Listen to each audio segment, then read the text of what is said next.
प्रभु में प्रिय भाई और बहनों, जैसे हम यीशु के सवाल के साथ अपनी यात्रा उपवास की शुरू रखते हैं, आज हम अपने प्रभु से एक और हैरान करने वाला सवाल सुनते हैं कि तुम मुझे उत्तम क्यों कहते हो।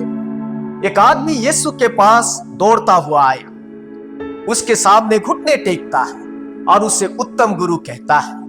यह अवश्य सम्मानजनक और आध्यात्मिक लगता है, लेकिन यीशु एक ऐसे सवाल के साथ उसे जवाब देते हैं जो आस्था और धर्म से भी गहरा है। यीशु कहता है, सिर्फ परमेश्वर को छोड़ कोई उत्तम नहीं। यह प्रभु यीशु का अपनी अच्छाई को नकारना नहीं है, यह यीशु का उस आदमी की समझ को चुनौती देना है। वह उसे एक गहरी सच्चाई का सामना करने के लिए मजबूर कर रहे थे।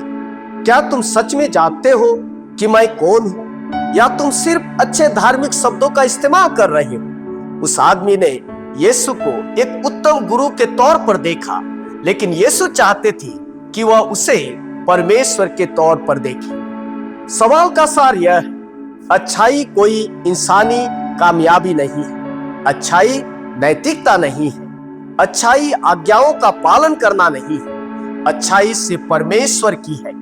हम एक ऐसी दुनिया में रहते हैं जहां लोग कहते हैं मैं एक अच्छा इंसान हूं, लेकिन उपवास हमें याद दिलाता है कि अच्छाई का मतलब दूसरों से अपनी तुलना करना नहीं है, यह परमेश्वर की कृपा को हमारी जरूरत में पहचानने के बारे में है। अमीर आदमी हमेशा की जिंदगी चाहता था, लेकिन उससे अब भी अपनी दौलत, अपने कामों और अपनी पहचान पर भरोसा था।